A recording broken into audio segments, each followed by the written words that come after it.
Hello everyone. இன்றைக்கி நம்ம economic class 5 பார்க்க போகிறோம். ஓகே, ஸோ நம்ம லாஸ்ட் கிளாஸில் என்ன டாபிக் பார்த்துருப்போம் அப்படின்னு பார்த்தீங்கன்னா அக்ரிகல்ச்சரை பற்றி நம்ம பார்த்துருப்போம் இல்லையா. அக்ரிகல்ச்சர் மார்க்கெட்டிங்னா என்ன, அந்த மார்க்கெட்டிங் மூலிமா வர ப்ராப்ளம்ஸ் என்னென்ன அப்படின்றத பற்றி பார்த்துருப்போம் இல்லையா.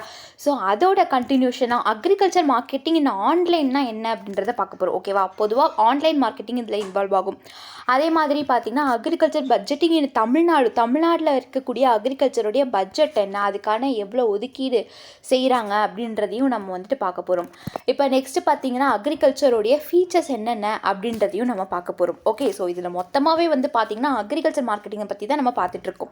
ஓகே, ஸோ ஃபஸ்ட்டு பாருங்கள் online marketing. What is mean by online marketing? ஆன்லைன் மார்க்கெட்டிங்னா ஒரு மொபைல் மூலியமாகவோ இல்லை ஒரு அட்வர்டைஸ்மெண்ட் மூலியமாகவோ இல்லை ஒரு வெப்சைட் மூலியமாகவோ இல்லை ஒரு ஆப்ஸ் மூலியமாகவோ நம்மளுக்கு ஒரு பொருளை மார்க்கெட்டிங் பண்ணுறாங்கன்னா அதுதான் வந்துட்டு ஆன்லைன் மார்க்கெட்டிங்னு சொல்லுவாங்க. ஓகே, ஸோ இது வந்துட்டு டைரக்ட் செல்லிங் இருக்காது.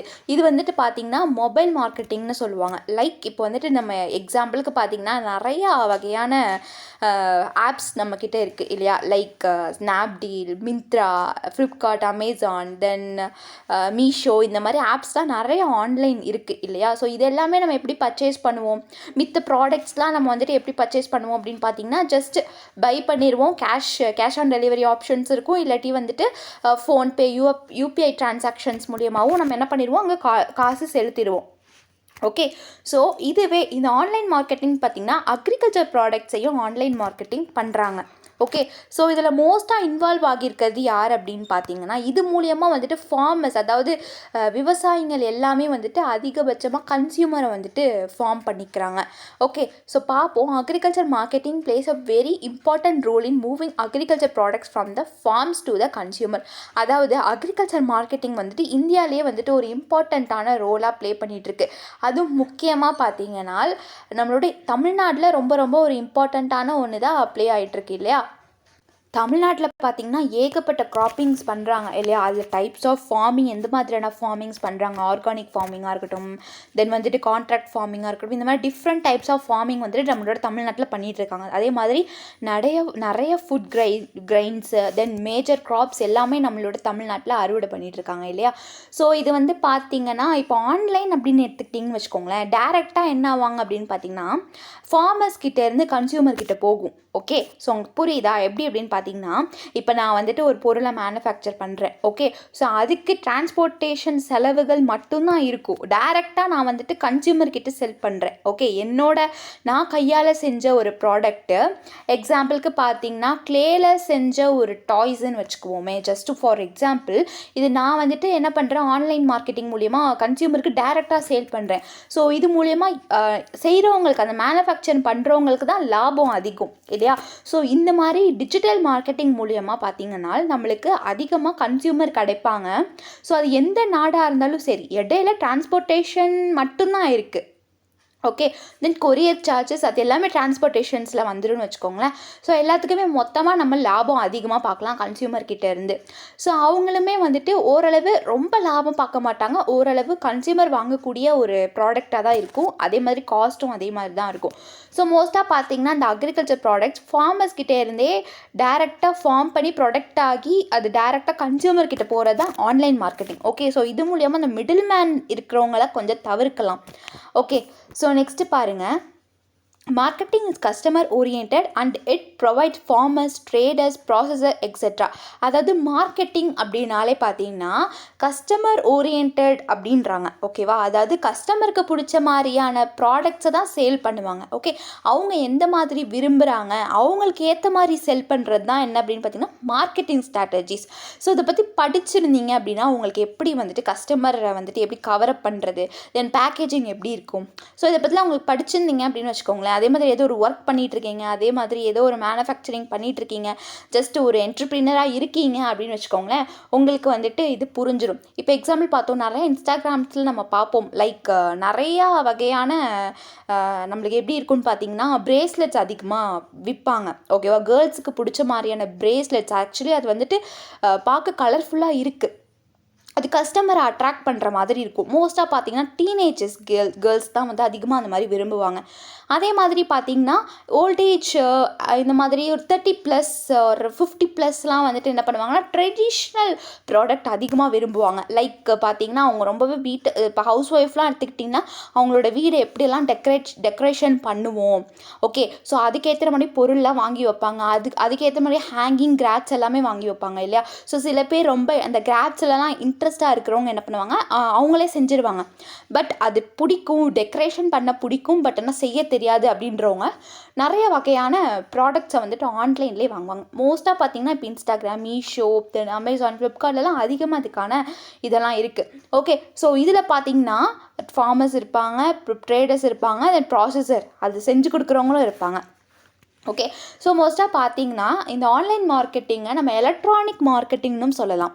ஓகே, ஸோ அதை ஷார்ட்டாக மார்க்கெட்டிங்னு சொல்லலாம். ஓகே, ஸோ நம்ம வந்துட்டு காமர்ஸில் படிச்சிருப்போம், இல்லை சோஷியல் சயின்ஸில் நம்ம படிச்சிருப்போம் மார்க்கெட்டிங்னா என்ன, காமர்ஸ்னால் என்ன அப்படின்றத பற்றி நம்ம படிச்சிருப்போம் இல்லையா? ஸோ அதுதான். So commerce means electronic commerce R electronic marketing. Okay, so இந்த எலக்ட்ரானிக் மார்க்கெட்டிங் மூலிமா நம்மளுக்கு, அதாவது நம்ம டைரெக்டாக போய் வாங்க முடியலனா கூட அந்த நாட்டிலேருந்து நம்மளுக்கு வந்துடும். எக்ஸாம்பிள் சொல்லணுன்னா இப்போ இந்த சூரத்து, குஜராத் சைட்லாம் பார்த்திங்கன்னா கிளாத் அதிகமாக ரொம்ப சீப்பான ரேட்டாகவும் இருக்கும், குவாலிட்டியும் ஃபஸ்ட்டு குவாலிட்டியாக இருக்கும். பட் அதே கிளாத்தை நம்ம இங்கே பார்த்தோன்னா அதுக்கான குவாலிட்டி இருக்காது, தென் அதுக்கான ப்ரைஸும் இருக்காது. பட் இதே சூரத், பெங்களூர் இந்த மாதிரி போனீங்கன்னு வச்சுக்கோங்களேன், லைக் நார்த் இந்தியாவில் சொல்லிகிட்ருக்கேன். ஓகே, நம்ம இப்போ சவுத் இண்டியன்ஸ், நார்த் இண்டியன்ஸில் வந்துட்டு நம்மளால் எக்ஸ்பென்சிவ் ஆகும். இப்போ நம்ம போய் அந்த ப்ராடக்டை வாங்கிட்டு வர்றதுக்கு நமக்கு தேவையான எக்ஸ்பென்சிவ், தென் நமக்கு தேவையான டிரான்ஸ்போர்ட்டு, தென் நமக்கு தேவையான தங்குற இடம், இதெல்லாம் பார்த்திங்கன்னா கூட்டி கழிச்சு பார்த்திங்கன்னா எப்படியோ அதிகமாக காஸ்ட் வந்துடும். இதுவே நம்ம ஆர்டர் போட்டோம், இந்த ஆன்லைன் மார்க்கெட்டிங் மூலிமா ஆர்டர் போட்டோம் அப்படின்னா அது காஸ்ட்டு கம்மியாக தான் வரும். ஓகே, இப்போ நிறையா பேர் என்ன பண்ணுறாங்க அப்படின்னா ஆன்லைன் மார்க்கெட்டிங் தான் பண்ணிகிட்ருக்காங்க. ஸோ அதுதான் சொல்கிறாங்க, அக்ரிகல்ச்சர் மார்க்கெட்டிங்கில் வந்துட்டு ஆன்லைன் மார்க்கெட்டிங்கும் ஒரு இம்பார்ட்டண்ட் ரோலாக ப்ளே ஆகிட்டுருக்கு அப்படின்ற மாதிரியும் சொல்கிறாங்க. Okay, so next what is digital marketing. Digital மார்க்கெட்டிங்னா என்ன? அதாவது டிஜிட்டல் மார்க்கெட்டிங்குங்கிறது என்ன அப்படின்னு பார்த்தீங்கன்னா மொபைல் ஆப்ஸ் மூலயமா, இல்லை வந்துட்டு அட்வர்டைஸ்மெண்ட் மூலயமா, அதே மாதிரி ஒரு social media like Instagram, Facebook, Twitter இந்த மாதிரி மூலயமா, தென் டெலிவிஷன் மூலயமா. ஸோ டிஜிட்டல் மார்க்கெட்டிங்குங்கிறது வந்து பார்த்திங்கன்னா எல்லாத்துக்குமே இந்த ப்ராடக்ட் புதுசாக வரப்போகுது அப்படின்றது தெரியாது. ஓகேவா?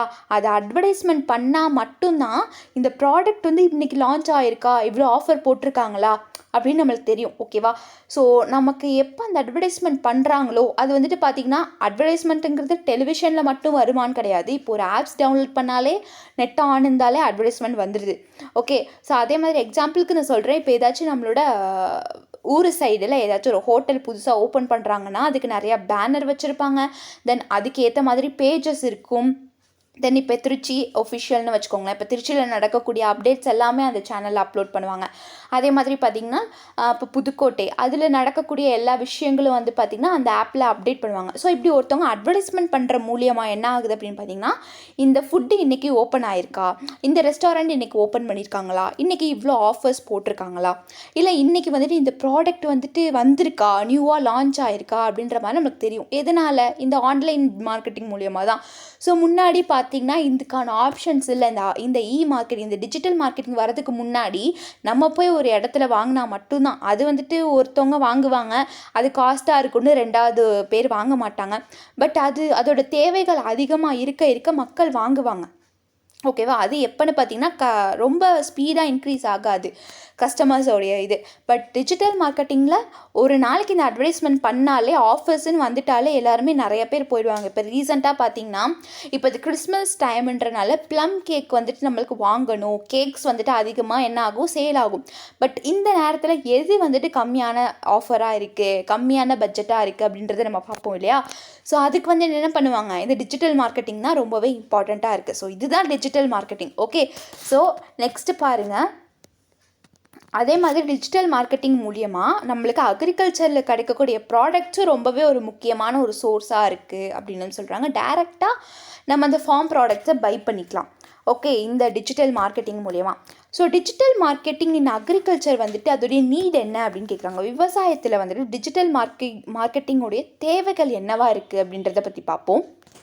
ஸோ அக்ரிகல்ச்சர் தான் வந்து பார்த்திங்கன்னா நம்மளோட இந்தியாவுடைய சாவி அப்படின்னு சொல்கிறாங்க. ஓகேவா, அது இல்லைன்னா இந்தியாவே இல்லை. ஓகேவா, முழுக்க முழுக்க எல்லாம் அதாவது இப்போ இந்தியான்னு எடுத்துக்கிட்டிங்கன்னா அதில் எத்தனையோ ஸ்டேட்ஸில் அதிகமாக அறுவடை பண்ணுவாங்க. ஓகேவா, மோஸ்ட்டாக வந்து பார்த்திங்கன்னா நம்ம இந்தியாவோட பரப்பளவு கம்மி தான். ஓகேவா, லேண்ட் ஃபார்ம்ஸ்ன்னு பார்த்திங்கன்னா கம்மி தான், நீர்நிலையங்கள் தான் அதிகமாக இருக்குது நம்மளோட. அது நம்ம படிச்சிருப்போம் ஜாகிரஃபிலேயே. ஸோ அப்படி இருக்கும்போது பார்த்திங்கன்னா நம்ம வந்துட்டு லேண்டு கம்மி தான். பட் அதுலேயும் பார்த்திங்கன்னா 3% வந்து விவசாய நிலமாக இருக்குதுன்னு வச்சுக்கோங்களேன். அதில் கரெக்டாக பர்சன்டேஜ்னு நம்ம படிச்சிருப்போம் இல்லையா. ஸோ அதில் நம்மளுக்கு தெரியும். ஸோ நான் இப்போ வந்துட்டு 10ல் 3 பங்கு வந்துட்டு விவசாய நிலமாக இருக்குது. ஓகே, அப்படி இருக்கும் போது நம்மளுக்கு அந்த 3 பங்குலே பார்த்திங்கன்னா நம்மளோட சாவின்றாங்க, இந்தியாவுடைய சாவி தான் விவசாயம்ன்றாங்க. அப்போ அது இல்லைன்னா எக்கனாமிக்கல் ரீதியாகவும் நம்ம என்ன ஆகும், அஃபெக்ட் ஆகும். ஓகே, ஸோ இந்த ஃபார்மர்ஸ் மூலியமாக இங்கே எக்ஸ்போர்ட் இம்போர்ட் பண்ணுறது மூலியமாக நம்ம இந்தியாவோட ஜிடிபியும் நெட் நேஷ்னல் ப்ராடக்ட்டும் இன்க்ரீஸ் ஆகும். ஓகே, ஸோ என்ன சொல்கிறாங்க அப்படின்றத பாருங்களேன். Agriculture is the key sector in the nation. Crop production in India has been improved from the Green Revolution. அதாவது க்ரீன் ரெவல்யூஷனுக்கு அப்புறமா ஓகேவா ஒரு ரெவல்யூஷன் நடந்துச்சு, பசுமை புரட்சின்னு சொல்லுவாங்க. ஓகே, அது நடந்ததுக்கு அப்புறமா இந்தியாவில் வந்துட்டு க்ராப் ப்ரொடக்ஷன் அதிகமாக ஆச்சு அப்படின்னு சொல்கிறாங்க. Which is important weapon to fight against the world hunger to improve the livelihood of people and increasing the economic growth. So இந்த எக்கனாமிக் க்ரோத்துக்கு ரொம்ப வழிவகுத்து தரது என்ன அப்படின்னு பார்த்தீங்கன்னா நம்மளுடைய விவசாயம் தான். ஸோ ரொம்பவே ஒரு இம்பார்ட்டண்ட். பட் இதோடைய ரொம்ப சேடு ட்ரூத் என்ன அப்படின்னு பார்த்தீங்கன்னா இவ்வளோ சம்பாரித்து தரக்கூடிய விவசாயிகள் தான் இங்கே வந்துட்டு ஏழைகளாக இருக்காங்க. இது வந்துட்டு ஒரு சேடான ஒரு ட்ரூத், பட் இதுதான் ரியாலிட்டி. ஓகே, ஸோ வந்து பார்த்திங்கன்னா application of ICT in agriculture will helps in increasing the crop production which lead the economic growth. So இந்த ஐசிடி அப்ளிகேஷன் வந்துட்டு அக்ரிகல்ச்சரில் அதிகமாக இருக்கிறன்றனால எக்கனாமிக் க்ரோத் வந்துட்டு அதிகமாக இருக்குது இந்த க்ராப் ப்ரொடக்ஷன். ஸோ இப்போ வந்து க்ராப்ஸ்ன்னு பார்த்திங்கன்னா பேடி, தென் வந்துட்டு காட்டன். ஸோ நம்ம ஆல்ரெடி படிச்சிருப்போம் இல்லையா, மேஜர் க்ராப்ஸை பற்றி நம்ம படிக்கும் போதே நம்ம நிறையா படிச்சிருப்போம். லைக் ஒரு இது மூலியமாக நம்மளுக்கு என்ன ஆகும் அப்படின்னு பார்த்திங்கன்னா, இப்போது எக்ஸாம்பிளுக்கு சுகர் கேன் இருக்குது, அந்த சுகர் கேன்லேருந்து சுகர் தயாரிப்பாங்க. இல்லாட்டி ஏதாச்சும் ஜாகரி, கருப்பட்டி, இந்த மாதிரி நிறையா வகையான ப்ராடக்ட்ஸ் வந்துட்டு பண்ணுவாங்க. பட் ஆனால் வந்துட்டு ரா மெட்டீரியல் இல்லையா, இப்போ நம்ம ஒரு பொருளை ராவாக வாங்குறதுக்கும் ரா மெட்டீரியலாக வாங்குறதுக்கும் இல்லை அது வந்துட்டு ஒரு சுகராக வாங்குறதுக்கும் காஸ்ட் அதிகம்ல. ஓகே, ஸோ இதுக்கான டிஃப்ரென்ஸ் இருக்குது. ஸோ என்ன சொல்கிறாங்க, மொத்தமாக நம்மளுடைய அக்ரிகல்ச்சர் இல்லை அப்படின்னா இந்தியாவுடைய பொருளாதாரம் ரொம்ப வீக்காக போயிடும் அப்படின்ற மாதிரி சொல்கிறாங்க. ஓகே, ஏன்னா இந்த இந்தியாவில் இருக்கக்கூடிய எல்லாருமே விவசாயிகள் தான். எல்லாருமே ஒரு விவசாய குடும்பத்துலேருந்து தான் வந்திருப்போம். ஸோ இப்போ தான் எல்லாருமே ஐடி ஃபீல்டு, கார்ப்பரேட் கம்பெனி, தென் என்ன சொல்கிறது, இன்னும் கவர்மெண்ட் ஜாப்ஸு, இன்னும் வெளிநாடு போய் சம்பாதிக்கிறது, இந்த மாதிரி இருக்காங்க. பட் ஒருத்தவங்க பின்னாடியும் அவங்க தாத்தாவோ அவங்க அப்பாவோ ஒரு விவசாயிகளாக தான் இருப்பாங்க. ஓகே, பட் இந்த ஜென்ரேஷனில் இப்போ முக்கியத்துவம் அதிகமாக கொடுத்துட்ருக்காங்க. இப்போ மோஸ்ட்டாக வந்து பார்த்திங்கன்னா பாதி பேர் அக்ரிகல்ச்சர் தான் படிக்கிறதுக்கு முன்னுக்கு வந்துட்டுருக்காங்க. ஓகே, ஸோ இன்னும் அவங்க நிறையா வகையான மண்கள், அதோட சம்மந்தப்பட்டது, மண்ணுக்கு என்ன ஊட்டச்சத்து கொடுக்கும், ஸோ எதனால மண் வளர்ச்சி கம்மியாக இருக்குது, இதை பற்றி நிறைய ரிசர்ச் பண்ணிட்டு தான் இருக்காங்க. இப்போ வந்துட்டு பழைய மாதிரி நம்மளோட நாடும் அக்ரிகல்ச்சருக்கு ரொம்பவே முக்கியத்துவம் கொடுக்கறதா தான் இருக்குது நம்மளோட தமிழ்நாடு. ஓகே, ஸோ ஹோல் இந்தியாவும் பார்த்திங்கன்னா டவுட் தான். பட் என்ன அப்படின்னு பார்த்தீங்கன்னா நம்ம தமிழ்நாடு ரொம்பவே இம்பார்ட்டன்ட் கொடுக்குது. ஓகே, ஸோ டிஜிட்டல் மார்க்கெட்டிங்கில் என்னென்ன மாதிரியான மெத்தட்ஸ்லாம் யூஸ் பண்ணுவாங்க அப்படின்றத பார்க்கலாம். So the use of ICT in agriculture has increased over a period of time. The farmers can market their produce, their websites, web portals through mobile services with the mobile apps. Mobile services are very cheaper mode of marketing the products by creating mobile apps. The market updates can reach the farmers and consumers in fraction of second. With the market updates, they can get the products directly from the farmers.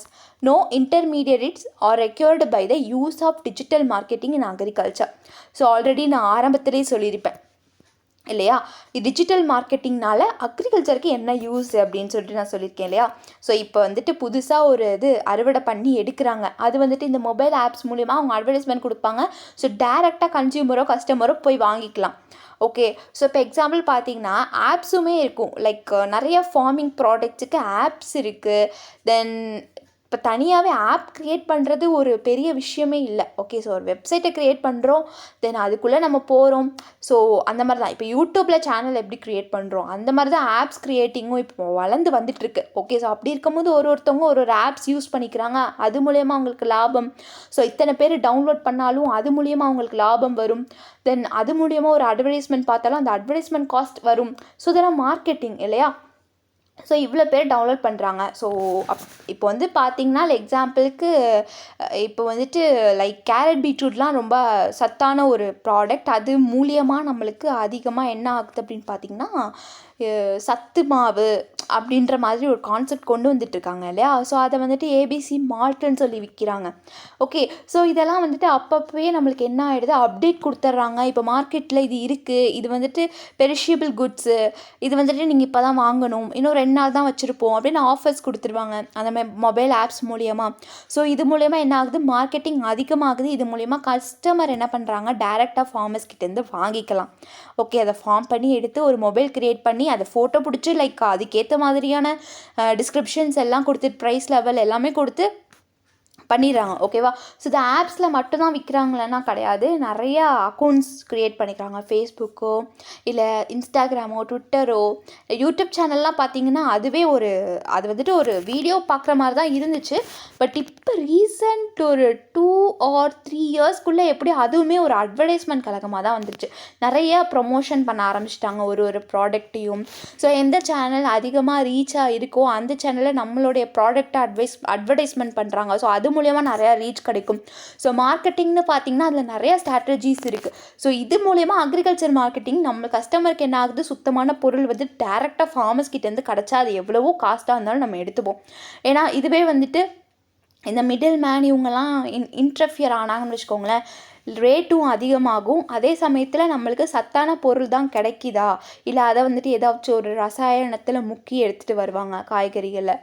So இப்படி இருக்கும்போது நம்மளுக்கு கொஞ்சம் அது கஷ்டம்தான். So online மார்க்கெட்டிங்னு இருக்கும்போது நம்மளுக்கு ஈஸியாக வாங்கிக்கலாம். ஓகே. ஸோ இதுலேயும் சம் பேட் இருக்குது, சம் இது ஏமாற்றிடுவாங்க. பட் அது பார்த்திங்கன்னா நார்த் இண்டியன்ஸ் தான் மோஸ்ட்டாக இந்த மாதிரியெல்லாம் ஏமாற்றுவாங்க. பட் நம்மளோட தமிழ்நாடை பொறுத்த வரைக்கும் அப்படிலாம் இருக்காது. பட் நான் எல்லாத்தையும் சொல்ல, ஸ்கேமுன்றது எல்லா இடத்துலையும் நடக்க தான் செய்யுது. பட் மோஸ்ட்டாக நார்த் இண்டியன்ஸ் தான் அதிகமாக ஸ்கேம் பண்ணுவாங்க. பட் நம்ம தமிழ்நாடை பொறுத்த வரைக்கும் இதை வந்துட்டு உண்மையாக தான் சில பேர் விற்பாங்க. ஓகே. ஸோ அப்படி இருக்கும்போது இதில் ப்ளஸ்ஸை மட்டும்தான் நம்ம பார்த்துட்ருக்கோம், மைனஸை நம்ம பார்க்கல. ஓகே. ஸோ அதில் ரெகுலர் கஸ்டமராக இருந்தால் நமக்கு வந்துட்டு என்ன ஆகும் அப்படின்னு பார்த்தீங்கன்னா 2-3% கம்மியாகும், ஆஃபர்ஸ் கொடுப்பாங்க. ஸோ இந்த மாதிரி நிறைய விஷயங்கள் இருக்குது. ஓகே. ஸோ நெக்ஸ்ட்டு பார்த்தீங்கன்னா அக்ரிகல்ச்சர் பட்ஜெட்டிங் இன் தமிழ்நாட்டில் அக்ரிகல்ச்சருடைய பட்ஜெட் என்ன அப்படின்றத பார்க்கலாம். ஓகேவா? அவங்களுக்குன்னு ஒரு இட ஒதுக்கீடு கொடுத்துருப்பாங்க. ஸோ இந்த கிராப்ஸுக்கு இவ்வளோ லட்சம் இவ்வளோ கோடி வந்துட்டு கொடுத்துருக்காங்க அரசாங்கம். அதை பற்றி தான் பார்க்க போகிறோம். ஸோ இப்போவே நம்ம எடுத்துகிட்டு வரோமே 2024 25 என்னென்னா 14,000 இன்டிகிரேட்டட் ஃபார்மிங் சிஸ்டம் அந்த யூனிட்ஸ். ஓகேவா? அந்த சிஸ்டம் யூனிட்ஸ் வந்துட்டு 42 கோடிக்கு வந்துட்டு என்ன கொடுக்குறாங்க அப்படின்னு பார்த்தீங்கன்னா அமைப்பு கொடுத்துருக்காங்க அப்படின்றது சொல்கிறாங்க. ஸோ 2024 2025 ஆண்டில் 14,000 ஒருங்கிணைந்த வேளாண்மை அமைப்பு அலகுகள் ரூபாய் 42 கோடிக்கு. ஓகே. ஸோ தமிழ்நாட்டில் வந்து பார்த்திங்கன்னா paddy, millets, pulses, oil seed crops, cotton, horticultural crops and being cultivated in an extent of about 60.62 lakh acres in rain-fed areas. அதாவது என்ன சொல்கிறாங்க அப்படின்னு பார்த்தீங்கன்னா 60.62 லட்சம் ஏக்கரில் இந்த இதெல்லாம் பயிரிடப்பட்டுச்சு. ஓகேவா? இதெல்லாம் எங்கே பயிரிடப்பட்டுச்சு அப்படின்னு பார்த்தீங்கன்னா தமிழ்நாட்டில் வந்துட்டு பார்த்திங்கன்னா இந்த ரெயின்ஃபெட் ஏரியாஸில். ஓகேவா? மானாவாரி பகுதிகள் அப்படின்னு சொல்லுவாங்க. இந்த பகுதிகளில் மட்டுமே நெல் வகை, திணை வகைகள், பருப்பு வகைகள், அப்புறம் வந்துட்டு எண்ணெய் வித்து பயிர்கள் இது எல்லாமே நட்டாங்க. இதுக்கு எவ்வளோ ஒதுக்கீடு கொடுத்துருக்காங்கன்றத பாருங்கள். 60.62 லட்சம் ஏக்கருக்கு. ஓகே, அடுத்து 2024 25 இருக்கக்கூடிய தமிழ்நாடு அக்ரிகல்ச்சர் பட்ஜெட் என்ன அப்படின்றத பார்க்கலாம். ஸோ பட்ஜெட் அலோகேஷன்னா இடஒதுக்கீடுன்னு சொல்லுவாங்க. அதாவது பட்ஜெட் ஒதுக்கீடு எவ்வளோ கொடுத்துருக்காங்க அப்படின்றத பார்க்கலாம். ஸோ வேளாண்மை மற்றும் தொடர்புடைய துறைகளுக்கு, ஓகேவா, அக்ரிகல்ச்சர் அது சம்மந்தப்பட்ட டிபார்ட்மெண்ட்டுக்கு ஸ்டேட் எவ்வளோ ஒதுக்கீடு கொடுத்துருக்கு அப்படின்னு பார்த்தீங்கன்னா 42,281 கோடி ஒதுக்கீடு கொடுத்துருக்கு. அவங்களுக்காக இந்த பண சேவையை கொடுத்துருக்காங்க. ஸோ என்னென்ன ஸ்கீம்ஸ்லாம் கொண்டு வந்தாங்க அப்படின்றத பார்க்கலாம், கொண்டு வர போகிறாங்க அப்படின்றதையும் பார்க்கலாம். ஸோ சீஃப் மினிஸ்டர் மண்ணுயிர் காத்து மண்ணுயிர் காப்போம் ஸ்கீம். ஓகே, இது ஷார்ட்டாக CMMKMKS அப்படின்னு சொல்கிறாங்க. ஓகே, ஸோ சீஃப் மினிஸ்டர் இது கொண்டு வந்திருக்காங்க நம்ம தமிழ்நாட்டில், மண்ணுயிர் காத்து மண்ணுயிர் காப்போம் அப்படின்ற ஒரு ஸ்கீம். ஸோ இது எதுக்காக கொண்டு வந்தாங்க அப்படின்னு பார்த்தீங்கன்னா, this scheme AIIMS to protect soil fertility with 22 components and an outlay of ₹206 crore. Okay, so இந்த திட்டம் வந்துட்டு 22 கூறுகள் மற்றும் 206 கோடியில் செலவில் மண் வளத்தை பாதுகாப்பது நோக்கமாக கொண்டுள்ளது. ஓகே, ஸோ இதில் வந்துட்டு சாயில் ஃபெர்டிலிட்டி அப்படின்றத ஒன்று ப்ரொடெக்ட் பண்ணுறதுக்காக இவ்வளோ கோடியை செலவு பண்ணி கொண்டு வந்திருக்காங்க, 22 காம்பனன்ட்ஸை யூஸ் பண்ணி. ஓகே, இந்த ஸ்கீம். அடுத்து பாருங்கள், கலைஞரின் all village integrated agriculture development program. This scheme aims to transform villages into self-sufficient models by converting fallow lands into cultivatable lands. அதாவது என்னென்னா, கலைஞருடைய அனைத்து கிராம ஒருங்கிணைந்த வேளாண்மை மேம்பாட்டு திட்டத்தில் தரிசு நிலங்கள் சாகுபடி நிலங்களான மாற்றுவதன் மூலம் கிராமங்களை தன்னிறைவு பெற்ற மாதிரிகளாக மாற்றுவதை இந்த திட்டம் நோக்கமாக கொண்டுள்ளது. ஸோ மோஸ்ட்டாக பார்த்தீங்கன்னா வில்லேஜஸ் ஏரியாவில் நிறையா டிராஃப்ட் ஏரியாஸை நம்ம பார்ப்போம். ஸோ அதெல்லாம் வந்துட்டு நல்லா சுத்தப்படுத்தி அதுலேயும் ஒரு நீர் வளத்தை கொண்டு வந்து அதுக்கான ஒரு உயிரை கொடுக்குற மாதிரி தான், அந்த லேண்டுக்கு ஒரு உயிரை கொடுக்குற மாதிரியான இது ஒரு ஸ்கீம். இந்த ஸ்கீம் மூலயமா என்ன ஆகுதுன்னா, வில்லேஜில் இருக்கக்கூடிய அந்த டிராஃப்ட் ஏரியாஸை கவர் பண்ணுற மாதிரியான ஒரு ஸ்கீம். ஓகே, ஸோ நெக்ஸ்ட்டு பாருங்கள், லிக்யூட் பயோ ஃபெர்டிலைசர்ஸ், அதாவது திரவ உயிர் உரங்கள் அப்படின்னு சொல்லுவாங்க. The state allocated ₹7.50 crore for the distribution of 5 lakh liters of liquid bio fertilizer to cover an area of 10 lakh. So என்ன சொல்கிறாங்கன்னா, 10 லட்சம் பரப்பளவில் 5 லட்சம் லிட்டர் திரவ உயிர்கள் உரங்கள் வழங்குறதுக்கும் அரசு 7.50 கோடி ஒதுக்கீடை செஞ்சுள்ளது அப்படின்னு சொல்கிறாங்க. ஓகே, ஸோ இந்த நம்பர்ஸ்லாம் நல்லா ஞாபகம் வச்சுக்கோங்க. ஸோ இது ரீசெண்டாக நடக்கக்கூடிய ஒரு விஷயங்கள் தான். So reclamation of alkaline and acidic soils, அதாவது the state allocated ₹7.50 crore for the reclamation of 37,500 acres of alkaline soils and ₹15 crore for the reclamation of 7,500 acres of acidic soil. So என்ன சொல்கிறாங்க அப்படின்றத பாருங்கள். இது வந்துட்டு ஒரு கார மற்றும் அமில மண் சீரமைப்புக்கான ஒரு சட்டம். என்னென்னா 37,500 ஏக்கரில் கார மண்ணை சீரமைக்கிறதுக்கு 7.50 கோடியையும், அமிலத்தன்மை கொண்ட 7,500 ஏக்கர் மண்ணை சீரமைக்கிறதுக்கு ரூபாய் 15 கோடியையும் அரசு வந்துட்டு ஒதுக்கீடு செஞ்சுருக்கு அப்படின்னு சொல்கிறாங்க. ஸோ மற்ற முயற்சிகள்லாம் என்னென்ன அப்படின்னு பார்த்தீங்கன்னா, the budget also included the extension of 23.51 lakh power connection to farmers and the carrying out of 2 lakh work projects under MGNREGS அப்படின்றாங்க. அதாவது விவசாயிகளுக்கு 23.51 லட்சம் மின் இணைப்புகளை வந்துட்டு நீடிப்பு மற்றும் இந்த MGNREGS உடைய இதுக்கு கீழே, இந்த ஸ்கீமுக்கு கீழே 2 லட்சம் வேலை திட்டங்களை வந்துட்டு நிறைவேற்றுவது இதோடைய பட்ஜெட்டில் அடங்கும் அப்படின்ற மாதிரி சொல்கிறாங்க. ஓகே, ஸோ நெக்ஸ்ட்டு பாருங்கள், த agriculture budget illustrate the government plans for the agriculture department and other department that impact the farmer sector. So விவசாயத்துறை மற்றும் துறையை பாதிக்கும் பிற துறைகளுக்கான அரசின் திட்டங்களை வேளாண்மை பட்ஜெட் விளக்குகிறது அப்படின்னு சொல்கிறாங்க. ஸோ என்ன அப்படின்னு பார்த்தீங்கன்னா, விவசாயத்துறையோ இல்லை அதுக்கு தகுந்த மாதிரி அதுக்கு ரிலேட்டடான துறையில் ஏதாச்சும் பாதிப்பு வந்துச்சு அப்படின்னா அதுக்கு வந்துட்டு என்ன சொல்கிறது, ஒரு இம்பேக்ட் கொடுக்குற மாதிரி, அதாவது அதுக்கு ஒரு சப்போர்ட் பண்ணுற மாதிரி நிறையா கவர்மெண்ட் வந்துட்டு பிளான்ஸ் வச்சுருக்கு, ஸ்கீம்ஸ் கொண்டு வந்துட்டுருக்காங்க அப்படின்னு சொல்கிறாங்க. ஓகே, நெக்ஸ்ட்டு பாருங்கள், இது important. Features of agriculture in India. அதாவது இந்தியாவில் இருக்கக்கூடிய விவசாயத்தில் இருக்கக்கூடிய அம்சங்கள் என்ன, இம்பார்ட்டன்ஸ் என்ன, அதோடைய ஃபீச்சர்ஸ் என்ன, அதோடைய கேரக்டரிஸ்டிக்ஸ் என்ன அப்படின்றத பார்க்க போகிறோம். ஸோ ஃபஸ்ட்டு ஒன் பாருங்கள், இதில் மொத்தம் சப்சிஸ்டன்ஸ் அக்ரிகல்ச்சர்னு சொல்லுவாங்க. ஸோ சப்சிஸ்டன்ஸ் அக்ரிகல்ச்சர் அப்படின்னா வாழ்வாதார விவசாயம் அப்படின்னு சொல்லுவாங்க. ஸோ இது வந்து மோஸ்ட்டாகவே நம்ம இந்தியாவில் இருக்கக்கூடிய ஒரு விவசாயம் தான். ஓகேவா? ஸோ இந்தியாவில் இயற்கை விவசாயம் வந்துட்டு ஒரு நடைமுறையாகவே உள்ளது அப்படின்னு சொல்கிறாங்க. ஓகேவா? இந்தியாவில் ஃபார்மிங்கிறது ஒரு விவசாயம்ங்கிறது நடைமுறையில் இருந்துக்கிட்டே தான் இருக்குது. Okay, this agriculture type primarily focus on producing crops for self consumption with no surplus left for the sale in the market. இந்த விவசாய வகை முதன்மையாக சுய நுகர்வுக்காக பயிர்களை உற்பத்தி செய்வதில் கவனம் செலுத்துகிறது. சந்தையில் விற்பனைக்கு உபரி எதுவும் இல்லை. அதாவது மோஸ்ட்டாக வந்து பார்த்திங்கன்னா இந்த சப்சிஸ்டன்ஸ் அக்ரிகல்ச்சரை பொறுத்த வரைக்கும் என்ன சொல்கிறாங்க அப்படின்னு பார்த்தீங்கன்னா, இப்போ எக்ஸாம்பிளுக்கு சொல்லுவோம் என்னென்னா, எல்லாரோட வீட்லேயும் ஏதோ ஒரு செடிகள் நம்ம வளர்ப்போம் இல்லையா, அதுலேருந்து நம்மளே அறுவடை செஞ்சு அது நம்மளே சாப்பிட்டுப்போம். ஓகே, ஸோ இந்த மாதிரி பார்த்திங்கன்னா எல்லா வீடுகள்லேயும் இருக்கும்.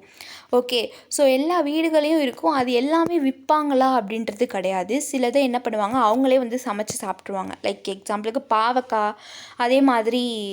பாவக்காய், அதே மாதிரி இன்னும் கறி லீவ்ஸ், கருவேப்பிலை, கொத்தமல்லி இதெல்லாம் எல்லார் வீட்லேயும் இருக்கும்.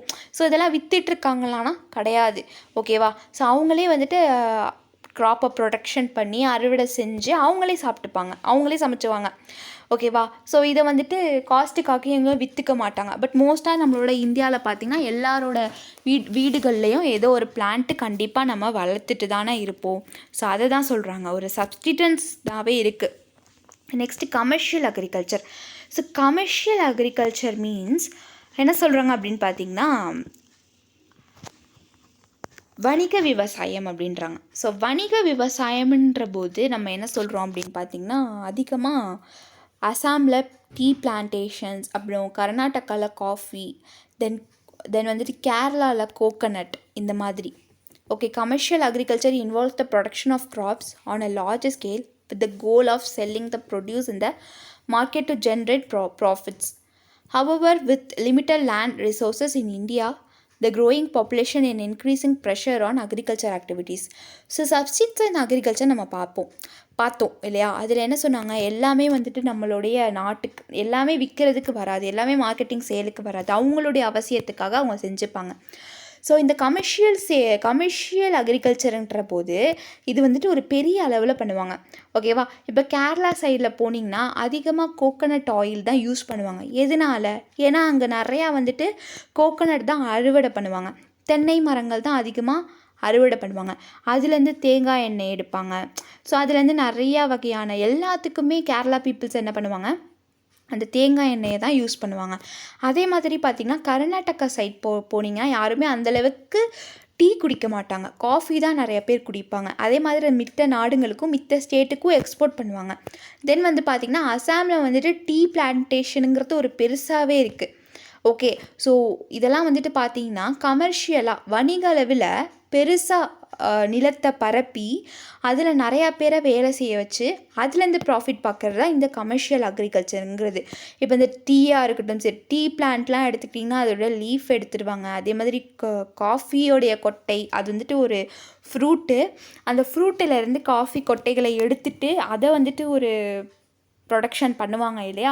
ஸோ நிறையா இருக்குது. ஸோ ஓகே, ஸோ இதுதான் வந்துட்டு கமர்ஷியல் அக்ரிகல்ச்சர் அப்படின்னு சொல்கிறாங்க. இது வந்துட்டு மோஸ்ட்டாக காஸ்ட்டுக்காக மார்க்கெட்டில் போய் சேல் பண்ணணும் அப்படின்றது நோக்கமாக இது வந்துட்டு பண்ணுவாங்க. ஓகே, ஸோ இது மூலியமாக அவங்களுக்கு என்ன ஆகுது அப்படின்னு பார்த்தீங்கன்னா அவங்களோட அக்ரிகல்ச்சர் ஆக்டிவிட்டீஸ் அதிகமாக நடக்குது.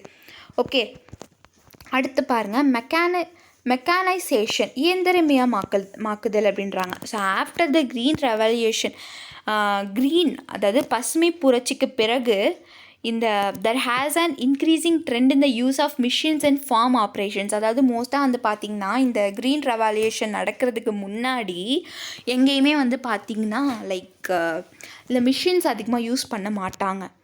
ஓகே, ஸோ இந்த க்ரீன் ரெவல்யூஷனுக்கு அப்புறமா தான் அதிகமாக ஃபார்மர்ஸ் எல்லாமே அந்த ஃபார்மில் எல்லாமே இந்த மாதிரியான மிஷின்ஸ் எல்லாம் அதிகமாக யூஸ் பண்ண ஆரம்பித்தாங்க. ஓகே, ஸோ இப்போ அதிகமாகவே அக்ரிகல்ச்சரில் அதிகமாக யார் வந்து இந்தியாவில் அதிகமாக நாடுகளில் பார்த்திங்கன்னா அதிக கண்ட்ரியில் பார்த்திங்கன்னா அதிகமாக மிஷின்ஸ் யூஸ் பண்ணுறவங்க நம்மளோட இந்தியா தான் அப்படின்றாங்க. ஓகேவா, இப்போ பாருங்கள், Punjab, Haryana, western Uttar Pradesh, the river valleys of Andhra, Tamil Nadu are major agriculturally mechanized areas in India. ஓகேவா, ஸோ மிஷின்ஸை அதிக அளவில் யூஸ் பண்ணுற நாடுகள் என்ன அப்படின்னு பார்த்தோம்னா நம்மளுடைய தமிழ்நாடு, பஞ்சாப், ஹரியானா, வெஸ்டர்ன் உத்தரப்பிரதேஷ், அப்புறம் ரிவர் வேலிஸான ஆந்திரா, இந்த மாதிரி. ஓகே, ஸோ நெக்ஸ்ட்டு பாருங்கள், மன்சூன் டிபெண்ட்.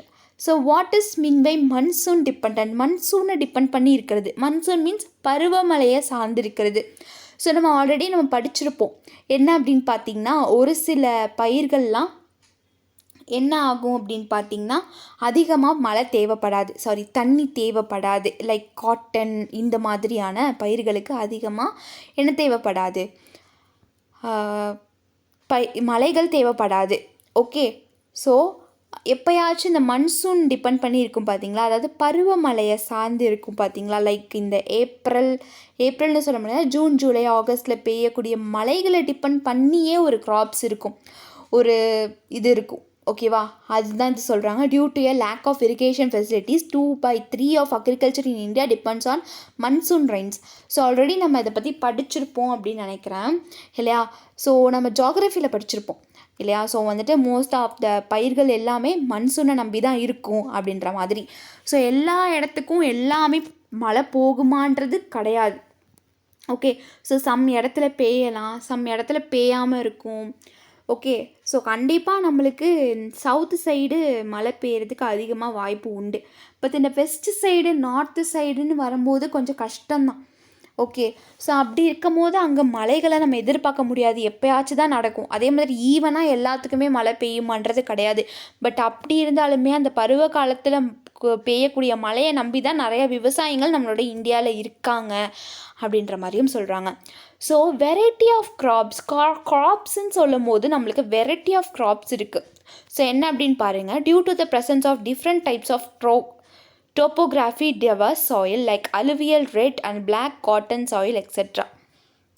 ஸோ நம்ம டைப்ஸ் ஆஃப் சாயில்ஸை பற்றி படிச்சிருப்போம் இல்லையா. மோஸ்ட்டாக நம்ம இந்தியாவில் alluvial, red, laterite, saline, black, இந்த மாதிரி சாயில்ஸ் அதிகமாக இருக்கும். And other types of climate, India is blessed with the production of different variety of crops in various regions. For example, hilly areas are suitable for tea cultivation and plains are ideal for rice cultivation. So பார்த்திங்கன்னா நம்மளோட இந்தியாவில் எடுத்துக்கோங்க, நிறைய வகையான க்ராப்ஸை என்ன பண்ணுவாங்க, production பண்ணுவாங்க. Because of எல்லா இடத்துலையும் ஈவனாக எல்லாமே வளர்க்க முடியுமா அப்படின்றது கிடையாது.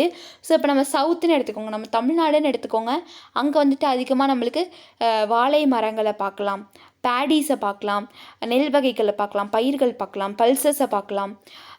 அதே மாதிரி பார்த்துக்கிட்டிங்கன்னா இந்த ஊட்டி, கொடைக்கானல், இந்த ஹில்ஸ் ரீஜியன்ஸில், மவுண்டெயின் ரீஜியன்ஸ்லலாம் பார்த்திங்கன்னா டீ பிளான்டேஷன்ஸ் அதிகமாக பண்ணுவாங்க.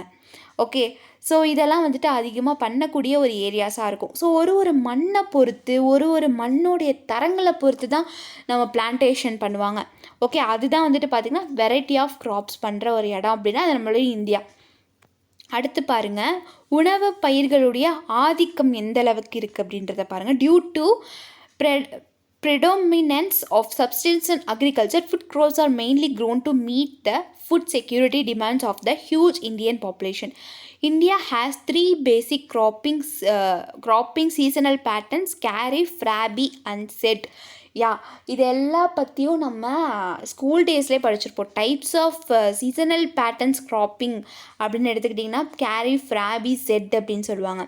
ஸோ என்ன சொல்கிறாங்கன்னா, வாழ்வாதார விவசாயத்துடைய ஆதிக்கத்துடைய காரணம் என்னவா இருக்குது அப்படின்னா, பெரும் இந்திய மக்களுடைய உணவு பாதுகாப்பு தேவைகளை பூர்த்தி செய்வதற்காக உணவு பயிர்கள் முக்கியமாக வளர்க்கப்படுகின்றன.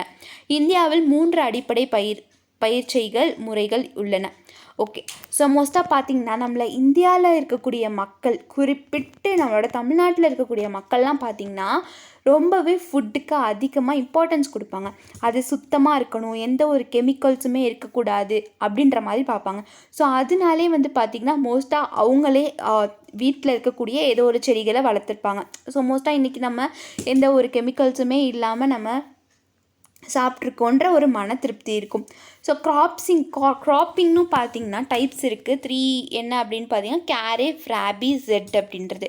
ஓகே, ஸோ நெக்ஸ்ட்டு பாருங்கள், determinants of agriculture in India.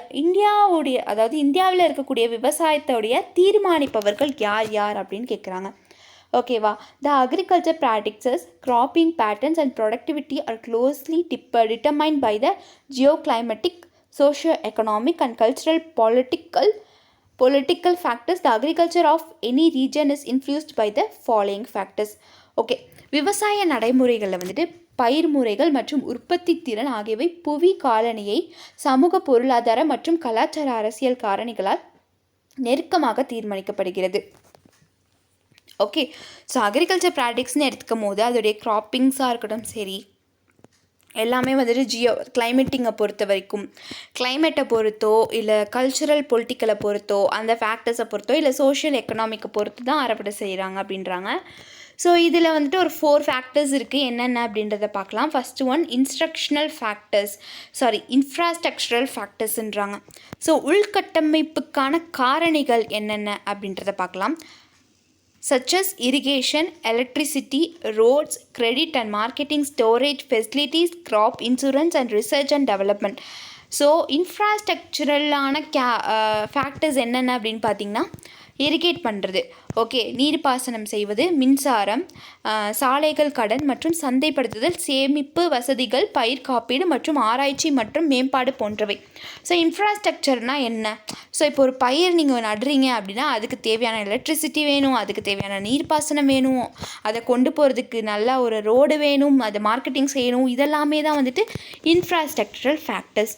அடுத்து இன்ஸ்டிடியூஷனல் ஃபேக்டர்ஸ் அப்படின்னா நிறுவன காரணிகள்ன்றாங்க. ஓகேவா, அதெல்லாம் என்னன்னு பார்த்தீங்கன்னா நில உரிமை மற்றும் குத்தகை, ஓகேவா, நில உடைமைகள் அளவு, வயல்களின் அளவு மற்றும் நில சீர்திருத்தங்கள் போன்றவை. ஸோ இன்ஸ்டிடியூஷன்னா அது எங்கே வச்சு செய்கிறது, அதுக்கு லேண்ட் ஃபார்ம்ஸ் தேவை, அதுக்கு தேவையான சைஸாக இருக்கணும், அதுக்கு தேவையான ரிஃபார்ம்ஸாக இருக்கணும். ஓகே, ஸோ அடுத்து பாருங்கள், டெக்னாலஜிக்கல் ஃபேக்டர்ஸ் ஹை, உயர் தொழில்நுட்ப காரணிகள் என்னென்ன அப்படின்றாங்க. Yielding varieties, new seeds were introducing the green revolution including chemical fertilizers, insecticides, pesticides and farm machinery. அதாவது ரசாய உரங்கள், பூச்சிக்கொல்லிகள் மற்றும் பனை இயந்திரங்கள் உட்பட பசுமை புரட்சியில் விளையும் வகைகள், ஓகே, புதிய விதைகள் அறிமுகப்படுத்தப்பட்டன. அதாவது ஆஃப்டர் தட் க்ரீன் ரெவல்யூஷன்ஸுக்கு அப்புறம் பார்த்திங்கன்னா நிறையா இன்ட்ரடியூஸ் பண்ணியிருக்காங்க. ஓகே, ஈல்டிங் வெரைட்டிஸில். ஓகே, நெக்ஸ்ட்டு பாருங்கள், ஃபிசிக்கல் ஃபேக்டர்ஸ்னாவே நம்மளுக்கு கிளைமேட்டோ, சாயிலோ, டெரைனோ, டோப்போகிராஃபியோ வந்துடும். ஓகேவா, நிலப்பரப்பு தென் வந்துட்டு காலநிலை மற்றும் மண் அப்படின்னு சொல்லுவாங்க. Okay, these factors impact cropping patterns, the level of agriculture development and crop yields in region individually and collectively. So மோஸ்ட்டாக பாருங்கள், இந்த காரணிகள் பயிர் முறைகள், விவசாய வளர்ச்சியின் நிலை மற்றும் ஒரு பிராந்தியத்தில் தனித்தனியாகவும் கூட்டமாகவும் பயிர் விளைச்சலை பாதிக்கின்றன. ஸோ மோஸ்ட்டாக பார்த்திங்கன்னா கிளைமேட் நல்லா இருந்தால் மட்டும்தான் அங்கே என்ன ஆகும், பயிரிட முடியும், அறுவடையும் செய்ய முடியும். சாயில் ரொம்ப ரொம்ப முக்கியம். அதே மாதிரி நிலப்பரப்பு ரொம்பவே முக்கியம். ஓகேவா, இவ்வளோ இருக்கணும். இதுதான் வந்துட்டு ஃபிசிக்கல் ஃபேக்டர்ஸ் அப்படின்றாங்க. ஸோ இதை பற்றி நம்ம இன்னும் ப்ரீஃபாக பார்க்கலாம். Okay, so infrastructural factors, the agriculture in India depends upon the infrastructure factors. அதாவது விவசாயம் வந்துட்டு இந்தியாவில் இருக்கக்கூடிய விவசாயம் பார்த்திங்கன்னா இந்த இன்ஃப்ராஸ்ட்ரக்சரல் ஃபேக்டர்ஸை டிபெண்ட் பண்ணி தான் இருக்காங்க.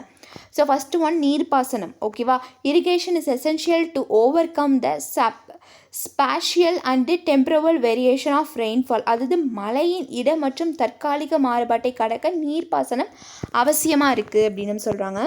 அதே மாதிரி it is needed because monsoon rainfall is considered only for 4 months. Irrigation will help transform marginal lands like deserts into agriculture areas. So இப்போ நிறையா விவசாயிகளாக இருக்கட்டும் சரி, விவசாய நிலங்களாக இருக்கட்டும் சரி, அந்த மன்சூன் ரெயின்ஃபாலை நம்பி தான் இருக்காங்க இல்லையா. ஸோ அது 4 மாதம் தான் வரும். பட் மீதி மாதம் இந்த நீர்ப்பாசனம் செஞ்சு தானே ஆகணும்.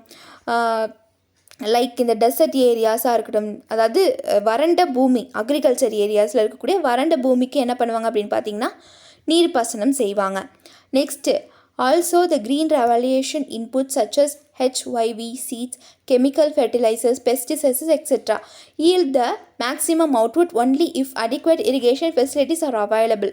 ஸோ மேலும் இந்த பசுமை புரட்சியின் உள்ளீடுகளான HYV விதைகள், ரசாயன உரங்கள், பூச்சிக்கொல்லியின் போன்றவற்றை போதுமான நீர்ப்பாசன வசதிகள் இருந்தால் மட்டுமே அதிகபட்ச உற்பத்தியை அளிக்கின்றன. ஓகே, ஸோ இரிகேஷன் ரொம்ப ரொம்ப முக்கியம் க்ராப் ப்ரொடக்ஷனில். ஓகே, ஸோ அதுதான் சொல்கிறாங்க. அடுத்து பாருங்கள், எலக்ட்ரிசிட்டி. ஓகேவா. So continuous and good electricity supplies essential to pump the water and irrigate plants. இப்போ இந்த நீர்ப்பாசனம் எப்படி செய்வாங்க? மோட்ரு போட்டால் தானே அங்கே என்ன ஆகும், நீர் போகும் இல்லை, நீர் ஏறும், நீர் இறங்கும், நீர் போகும் இல்லையா அந்த லேண்டுக்கே, அந்த விவசாய நிலத்துக்கே. அப்போ அங்கே வந்துட்டு எலக்ட்ரிசிட்டி இல்லைன்னா அவங்களால எதுவுமே பண்ண முடியாது. அப்போ எலக்ட்ரிசிட்டி ரொம்பவே ஒரு கண்டினியூஸ் ஒரு குட் எலக்ட்ரிசிட்டி சப்ளையாக இருக்கணும். அடுத்து many post harvest activities also require electricity. States like Punjab, Haryana, Uttar Pradesh, Maharashtra, Tamil Nadu consume large amounts of the power இந்த அக்ரிகல்ச்சர் செக்டர். ஸோ மோஸ்ட்டாக வந்து பார்த்திங்கன்னா தமிழ்நாடாக இருக்கட்டும் சரி, மகாராஷ்டிரா, ஹரியானா, பஞ்சாப், உத்தரப்பிரதேஷ் இந்த மாதிரியான நாடுகளில் பார்த்திங்கன்னா, இந்த மாதிரியான ஊர்களில் பார்த்திங்கன்னா அதிகமாக அக்ரிகல்ச்சர் செக்டாரில் இந்த பவர் சப்ளை அதிகமாக இருக்கும். ஓகே, ஸோ நெக்ஸ்ட்டு பாருங்கள், in many states electricity is provided to farmers at subsidised rates R even free. So many ஸ்டேட்டில் பார்த்திங்கன்னா இந்த எலக்ட்ரிசிட்டிங்கிறது ஃப்ரீயாகவும் கிடைக்கும், இல்லை வந்துட்டு அதை காஸ்ட்டாகவும் வாங்கிக்கலாம். ஓகேவா, குறிப்பிட்ட ரேட்டாக. Various state government agencies have been calling for abolishing under pricing for electricity அப்படின்னு சொல்கிறாங்க. பல்வேறு மாநில அரசு நிறுவனங்கள் குறைந்த மின் கட்டணத்தை ரத்து செய்ய வலியுறுத்தியும் வந்துட்டுருக்காங்க அப்படின்னு சொல்கிறாங்க. நெக்ஸ்ட்டு பாருங்கள், கிரெடிட் அவைலபிலிட்டி, கடன் கிடைக்கும் தன்மைகள். So timely and cheap credit supplies essential for conducting farm operations. அதாவது பண்ணை நடவடிக்கைகளுக்கு அதெல்லாம் நடத்துறதுக்கு சரியான நேரத்தில் மற்றும் மலிவான கடன் வந்துட்டு அவசியமாக வேணும்.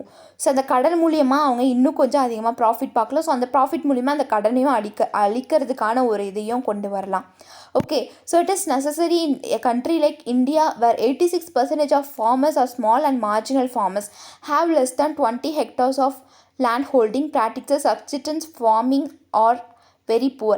ஸோ மோஸ்ட்டாக பார்த்திங்கன்னா அந்த ஃபார்மர்ஸுக்கு என்னென்னா மோஸ்ட்டாக நம்மளோட இந்தியாவில் 86% ஃபார்மர்ஸ் என்னென்னா கொஞ்சம் புவராக தான் இருக்காங்க, வில்லேஜ் சைடில் உள்ளவங்களாக தான் இருப்பாங்க, இல்லை அவங்கக்கிட்ட அந்தளவுக்கு காசு வசதி இருக்காது. ஸோ அவங்க இன்னும் கொஞ்சம் அதிகமான விலையில் இருக்கக்கூடிய சீட்ஸை வாங்கி போடணுன்னா கடன் அவசியமாக தேவைப்படும் இல்லையா. ஸோ இதுக்கெல்லாம் கடன் அதிகமாக உற்பத்தி வாங்கிப்பாங்க. அதே மாதிரி ஸ்டோரேஜுக்கு வேர்ஹவுஸ் செய்கிறதுக்கும் அமைக்கிறதுக்கும் கடன் வசதி அதிகமாக வேணும், பிகாஸ் அவங்க அதிகமாக ப்ராஃபிட்டை பார்க்குறதுக்கு. அடுத்து பாருங்கள், the primary reason behind farmers suicide in Vidarbha, Andhra Pradesh, Kerala, Karnataka and other states is heavy indebtedness and institutional credit is not easily accessible. So அவங்களுக்கு மோஸ்ட்டாக அந்த கிரெடிட் அவைலபிலிட்டி இல்லாதனால நிறைய ஃபார்மர்ஸ் என்ன பண்ணிடுறாங்க, சூசைட் அட்டன் பண்ணிடுறாங்க. Okay, so அதனால் அவங்களுக்கு லாஸ் ஆச்சு அப்படின்னா நிறைய விவசாயிகள் கடன் கட்ட முடியாமல் என்ன பண்ணிடுறாங்க, சூசைட் பண்ணிப்பாங்க. அதே மாதிரி பார்த்திங்கன்னா சில பேர் வந்துட்டு கடனே அவங்களுக்கு அளிக்காதனால, ஸோ இப்போ வந்து பார்த்திங்கன்னா நிறையா ஸ்கீம்ஸ் வந்துடுது.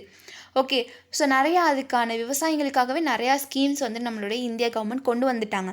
பட் இருந்தாலுமே இந்த தற்கொலைகள்லாம் வந்துட்டு வறுமையின் காரணமாக அதிகமாக நடந்துகிட்டே தான் இருக்குது நம்மளோட இந்தியாவில். Okay, the government on its part has been taking many initiatives such as the lead bank scheme, Rashtriya Krishi Vikas Yojana, Kisan Credit Card, interest subvention of farm loans, debt waiver package for suicide prone agriculture regions. So நம்ம இதை பற்றி படிச்சிருப்போம் இல்லையா. So விவசாயிகளுக்காக government எந்த மாதிரியான ஸ்கீம்ஸ்லாம் கொண்டு வந்திருக்காங்க அப்படின்றத பற்றி நம்ம படிச்சிருப்போம் இல்லையா. ஸோ அதோட இப்போ ஏதாச்சும் ஒரு குடும்பங்களில் விவசாயத்தில் சேர்ந்தவங்க தற்கொலை பண்ணி போயிடுறாங்க அப்படின்னா அவங்களுக்கு வந்துட்டு அதிகமாக காசு வழங்குது, 5 லட்சமோ 10 லட்சமோ கவர்மெண்ட் கொடுக்குது. பட் அதுக்கு முன்னாடியே கொடுத்துருந்தாலும் நல்லாயிருக்கும். பட் ஸ்கீம்ஸ் அதிகமாக இருக்குது. ஓகே. ஸோ அதிகபட்சமாக இதை பற்றி தெரியாதவங்க என்ன பண்ணுவாங்க, இந்த மாதிரியான வேலைகளில் ஈடுபட்டுருவாங்க. ஓகே. ஸோ நெக்ஸ்ட்டு பாருங்கள், institutional factors. Okay, the agriculture in India depends upon the institutional factors. அதாவது இந்த இன்ஸ்டிடியூஷனல் ஃபேக்டர்ஸை டிபெண்ட் பண்ணி தான் என்ன இருக்காங்க, இந்தியாவில் இருக்கக்கூடிய விவசாயம் இருக்குது அப்படின்றாங்க. ஃபஸ்ட்டு ஒன் வந்துட்டு நிலம் வைத்திருப்பவர்கள். ஓகேவா, due to rapid growth of the population inheritance law, India's per capital land holding is too small. So பார்த்தீங்கன்னா மக்கள் தொகை மற்றும் பரம்பரை சட்டத்தோடைய வரையான வளர்ச்சியின் காரணமாக இந்தியாவில் வந்துட்டு தனிநபர் நிலம் மிகவும் சிறியதாக உள்ளது. ஓகே. ஸோ இது ரேபிட் க்ரோத் ஆஃப் பாப்புலேஷன்ஸ்னால இந்த லேண்ட் ஹோல்டிங்கிறது ஒருத்தவங்களுக்கு கம்மியாக தான் இருக்குது அப்படின்ற மாதிரி சொல்கிறாங்க. அடுத்து லேண்ட் ரிஃபார்ம்ஸ், நில சீர்திருத்தங்கள். So land reforms AIIMS to redistribute ownership of land holding from the social justice perspective and reorganizing operational holding for optimum land utilization. So நில சீர்திருத்தங்கள் சமூக நீதி கண்ணோட்டத்தில் நில உடைமைகளின் உரிமை மறுபகிர்வு செய்வதையும் உகந்த நில பயன்பாட்டிற்காக செயல்பாட்டு உடைமைகளை மறுசீரமைப்பதையும் நோக்கமாக கொண்டுள்ளது அப்படின்றாங்க. அடுத்து டெக்னாலஜிக்கல் ஃபேக்டர்ஸ், தொழில்நுட்ப காரணிகளை பற்றி பார்ப்போம். ஸோ தொழில்நுட்ப காரணிகள்னு எடுத்துக்கிட்டாலும் அது இந்தியாவில் இருக்கக்கூடிய விவசாயம் இதை நம்பி தான் இருக்குது அப்படின்ற மாதிரி சொல்கிறாங்க. ஸோ ஃபஸ்ட்டு ஒன் சீட்ஸ் இல்லாமல் நம்மளால் என்ன பண்ண முடியாது, விவசாயம் செய்ய முடியாது. இதுதான் ஒரு ப்ரைமரி ப்ராடக்ட். ஓகேவா. So traditional variety of seeds in India are climatically adapted and generative diverse but they yield less and are more susceptible to plant diseases. With the green revolution, high yield varieties of seeds HYV were introduced to achieve self-sufficiency in food production. அதாவது இந்தியாவில் உள்ள பாரம்பரிய வகை விதைகள்லாம் வந்துட்டு தட்பவெப்பநிலை மற்றும் மரபணு ரீதியாக வேறுபட்டதாக இருக்குது கிளைமேட் சேஞ்சிங் மூலயமா. அடுத்து பார்த்திங்கன்னா ஜெனட்டிக்கலி அது வந்துட்டு வேறு மாதிரியான இதாக இருக்குது. ஓகேவா. ஆனால் அது எல்லாமே குறைவான மகசூலை தருகின்றன மற்றும் தாவர நோய்களுக்கு மிகவும் எளிதில் பாதிக்கப்படுகின்றன. ஓகேவா. ஸோ அந்த சீட்ஸ்லாம் பார்த்திங்கன்னா ஈஸியாக என்ன ஆகுது அப்படின்னு பார்த்திங்கன்னா லைக் இப்போ தாவரத்தில் இருக்க சம் டிசீஸ் வரும் இல்லையா, பூச்சி இதெல்லாம் இருக்கும் இல்லையா, பூச்சிகள் கடித்து அந்த இதே இறந்துடும், அந்த பிளான்ட்ஸே இறந்துடும். அதுக்குமா ஒன்றுமே திரும்பி அது உயிர் வராது. ஸோ திரும்பி அது நல்ல பிளான்ட்டாக வராது. ஸோ இந்த மாதிரிலாம் அதிகமாக பிளான்ட்ஸ் இந்தியாவில் இருக்கக்கூடிய சீட்ஸில் இருக்குது. ஸோ இதுவே ஆஃப்டர் த க்ரீன் எவல்யூஷன், பசுமை புரட்சிக்கு பிறகு அவங்க கொடுக்குற அந்த ஹெச்ஒய்வி அதோடைய இன்ட்ரடியூஸ் பண்ணுற அந்த சீட்ஸ் வகைகள் இன்ட்ரடியூஸ் பண்ணதுக்கப்புறமா இந்த மாதிரி ஃபுட் ப்ரொடக்ஷன் அதிகமாக நடக்குது, எந்த ஒரு பாதிப்பும் வராமல் அப்படின்னு சொல்கிறாங்க. அடுத்து ஃபெர்டிலைசர்ஸ், உரங்கள். ஓகேவா. With soil fertility decreasing due to the depletion of nutritions by centuries of farmers, fertilizers use has become essential. So பல நூற்றாண்டுகளாக விவசாயிகளுடைய ஊட்டச்சத்து குறைவினால் மண் வளம் குறைந்து வந்துட்டுருக்கு. ஓகேவா. ஸோ அதனால் உரங்களுடைய பயன்பாடு இன்றியமையாதாகி விட்டது. ஓகே. ஸோ இதுதான் காரணம். அடுத்து physical factors. Okay, physical factors means what, உடல் காரணிகள். ஓகேவா. இதுவுமே அக்ரிகல்ச்சருக்கு ஒரு இம்பார்ட்டண்ட்டாக ஒரு டிபெண்ட் பண்ணி தான் இருக்குது. ஃபஸ்ட்டு ஒன் பாருங்கள், terrain, topography and altitude. So நம்ம பார்த்தோம் கிளைமேட்டு, மன்சூன் இதெல்லாம். ஸோ நிலப்பரப்பு மற்றும் உயரம். ஓகேவா. Agricultural patterns are heavily influenced by geological factors such as terrain, topography, slope and altitude. So நிலப்பரப்பு, சாய்வு மற்றும் உயர்வு போன்ற புவியிய சூழ்களினால் காரணிகளால் விவசாய குறைகள் பெரிதும் பாதிக்கப்படுகின்றன. ஸோ எக்ஸாம்பிளுக்கு சொல்லணும்னா கிளைமேட்டுன்னு பார்த்தீங்கன்னா எப்போ வேணாலும் மழை பெய்யும். ஓகேவா. அந்த மழை அதிகமாக பெஞ்சிச்சுன்னா என்ன ஆகும், விவசாய நிலம் பாதிக்கப்படும். ஓகேவா. தண்ணியில் அந்த நிலமே அடிச்சுட்டு போயிடும். இதுவே பார்த்திங்கன்னா வெயில் அடிச்சிச்சு, அது ஒரு வறண்ட பூமியாக ஆகிடும், இருக்கிற பயிர்கள் எல்லாமே செத்து போயிடும் இல்லையா. ஸோ கிளைமேட்டாக இருக்கட்டும் சரி, நிலப்பரப்பு கம்மியாக இருந்தாலும் அதுவும் வளர வளர செடிகள் அப்படியே கம்மியாயிட்டே வரும். ஸோ இதுதான் சொல்கிறாங்க. அடுத்து கிளைமேட், காலநிலைகள். அதாவது ஆல்ரெடி நான் சொன்ன மாதிரி தான் காலநிலைகளை பொறுத்த வரைக்கும் எப்படி வேணாலும் சேஞ்ச் ஆகலாம். ஸோ அதுக்கேற்ற மாதிரியும் பயிர்கள் நம்மளால், அதாவது விவசாயம்னாலே ப்ராஃபிட் தான் வருன்றது கிடையாது. ஸோ ப்ராஃபிட்டும் வரும், லாஸும் வரும். ஓகே. ஸோ லாஸும் அதிகமாக வரும், ப்ராஃபிட்டும் அதிகமாக வரும். அது முக்கியமாக இந்த நேச்சுரல் டிசாஸ்டர்ஸ்னாலே. ஓகே. அடுத்து importance of agriculture in India economy. Okay. So Indian எக்கனாமியோடைய இம்பார்ட்டன்ஸ் என்ன அக்ரிகல்ச்சரில் அப்படின்றத பற்றி பார்க்கலாம். So agriculture plays a crucial role in the Indian economy. It serves as the backbone of the nation and provides livelihoods to nearly half of its populations. அதாவது already நான் சொன்ன மாதிரி தான் அக்ரிகல்ச்சர் வந்துட்டு பொருளாதாரத்தில் ஒரு முக்கியமான பங்காளியாக இருக்குது, ஒரு முக்கியமான என்னவா இருக்குது, ஒரு ரோல் ப்ளே பண்ணிகிட்ருக்கு. ஓகே, ஸோ மோஸ்ட்டாக நம்ம சொல்லணும் அப்படின்னு பார்த்திங்கன்னா இது வந்துட்டு ஒரு பேக் போன் ஆஃப் இந்தியான்னு சொல்லுவாங்க அக்ரிகல்ச்சருங்கிறது. ஓகே, அக்ரிகல்ச்சர் இல்லாமல் நம்மளோட இந்தியாவில் பார்த்துக்கிட்டிங்கன்னா ஏகப்பட்ட என்ன இருக்குது பிஸ்னஸ் பண்ணிகிட்ருக்காங்க. மோஸ்ட்டாக டெக்ஸ்டைல்ஸ் கம்பெனிஸாக இருக்கட்டும் சரி, இந்த மாதிரியெல்லாம் பார்த்திங்கன்னா ஆட்டோமொபைல்ஸை கூட நீங்கள் விட்டுருங்களேன், அது கூட நம்மளுக்கு எப்போயாச்சும் தான் அதோடைய காஸ்ட் ஏறும் இறங்கும். ஸோ ஆட்டோமொபைல்ஸும் வந்துகிட்டே தான் இருக்குது.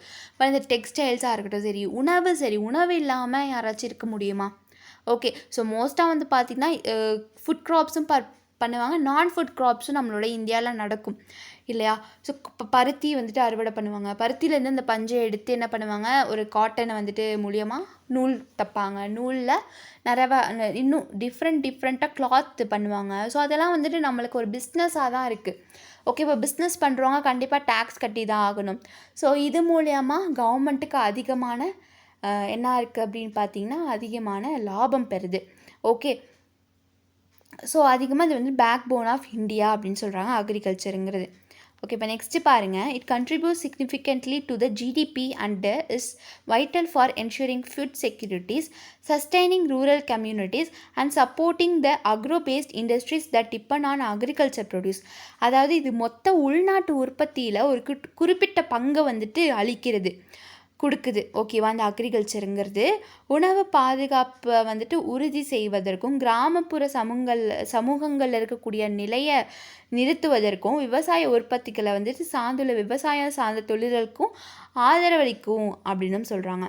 Okay, so agro paste industries அப்படின்னு எடுத்துக்கிட்டிங்கன்னா நம்ம படிச்சிருப்போம் இல்லையா? ஸோ அக்ரிகல்ச்சரை படிக்கும் போதே நம்ம டைப்ஸ் ஆஃப் பார்த்துருப்போம். ஸோ இந்த அக்ரோ பேஸ்ட் இண்டஸ்ட்ரீஸை பற்றி நம்ம படிச்சிருப்போம். ஸோ அக்ரோ பேஸ்ட் இண்டஸ்ட்ரீஸ்னு எடுத்துக்கிட்டிங்கன்னா ரா மெட்டீரியலாக அவங்களுக்கு கிடைக்கும், அது மூலயமா அவங்களுக்கு ப்ராடக்ட்ஸ் இருப்பாங்க. ஸோ அந்த மாதிரியான இண்டஸ்ட்ரீஸ்லாம் அக்ரிகல்ச்சரை நம்பி தான் இருப்பாங்க. ஓகே, ஸோ அதுதான் சொல்கிறாங்க.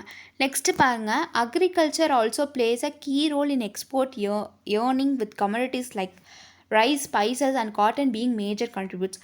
ஸோ நம்மளோட இந்தியாவிலேருந்து பார்த்திங்கன்னா நிறையா எக்ஸ்போர்ட் பண்ணுவாங்க. ஸோ இம்போர்ட்டும் நடக்கும், வெளிநாட்டு ப்ராடக்ட்ஸ் எல்லாம் நம்ம வாங்கிப்போம், இம்போர்ட்டும் நடக்கும், பட் அதிகமாக எக்ஸ்போர்ட் நடக்கும். ஓகே, எக்ஸாம்பிளுக்கு சொல்லணுன்னா இங்கே நம்மளுக்கு ஈஸியாக என்ன கிடைக்கிது அப்படின்னு பார்த்தீங்கன்னா கோகோனட் ட்ரீயில் இருக்கக்கூடிய அந்த என்ன கிடைக்குது, அந்த என்ன சொல்லுவாங்க அப்படின்னு பார்த்தீங்கன்னா தேங்காய் தண்ணிகள். ஓகேவா? அதெல்லாம் வந்துட்டு ஈஸியாக நம்மளுக்கு கிடைக்கும். பட் வெளிநாட்டில் பாருங்கள் அதை எப்படி விற்கிறாங்கன்னா ஒரு பாட்டில் போட்டு விற்பாங்க இளநீரை. ஓகேவா? நம்ம இங்கே இளநீரை கம்மியான காஸ்ட்டுக்கு குடிப்போம், கம்மியான காஸ்ட்டும் ப்ளஸ் நம்ம நேச்சுரலாக குடிப்போம். பட் அவங்க என்ன பண்ணுவாங்க, ஃப்ரோசன் பண்ணி வச்சுப்பாங்க. ஓகே, ஸோ அவங்க இது வந்துட்டு ஒரு சத்தாகவே குடிச்சிட்ருப்பாங்க. இது மட்டும் இல்லாமல் வாழை இலையெல்லாம் வந்துட்டு சாப்பிட்டோம் அப்படின்னா நம்ம உடம்புக்கு ரொம்ப சத்து. ஓகே, பட் இந்த விஷயங்களை வெளிநாட்டுக்காரங்களும் என்ன பண்ணிடுறாங்க புரிஞ்சுக்கிட்டு அவங்களுமே வந்துட்டு என்ன பண்ணிடுறாங்க கரெக்டாக அந்த ஷேப்புக்கு ஏற்ற மாதிரி அது ஒரு டிஃப்ரெண்ட்டாக அவங்க ஸ்டைலுக்கு ஏற்ற மாதிரி அந்த சத்தான பொருட்களை வாங்கிக்கிறாங்க. அதே மாதிரி ரைஸுனாலே நம்மளோட தமிழ்நாடு தான் இல்லையா? இதே மாதிரி கோதுமை இதெல்லாம் பார்த்திங்கன்னா நம்ம நார்த் இந்தியா. ஓகே, அதே மாதிரி ஸ்பைசஸில் வந்து பார்த்திங்கன்னா எத்தனை வகையான ஸ்பைசஸ் இருக்குது நம்மளோட தமிழ்நாட்டில். லைக் இப்போ நம்ம ஸ்பைசஸ் இல்லாமல் நம்ம எந்த பொருளையுமே நம்மளால் சமைக்க முடியாது இல்லையா? இப்போது ஒரு சில்லி பவுடர் இல்லைனாலுமே, ஒரு டர்மரிக் பவுடர் இல்லைனாலுமே ஒரு எக் ஆம்லெட் கூட நம்மளால் போட முடியாது. அதே மாதிரி பெப்பர் இந்த மாதிரி விஷயங்கள் எதுவுமே இல்லாமல் ஒரு இன்க்ரீடியண்ட்டே ஃபுல்ஃபில் ஆகாது, ஒரு டேஸ்ட் கொடுக்காது. ஸோ ஸ்பைசஸ்க்கு நம்மளோட தமிழ்நாடு ரொம்பவே அடிக்ட். ஸோ தமிழ்நாடு மட்டும் இல்லை, எல்லா வகையான ஊர்களுமே.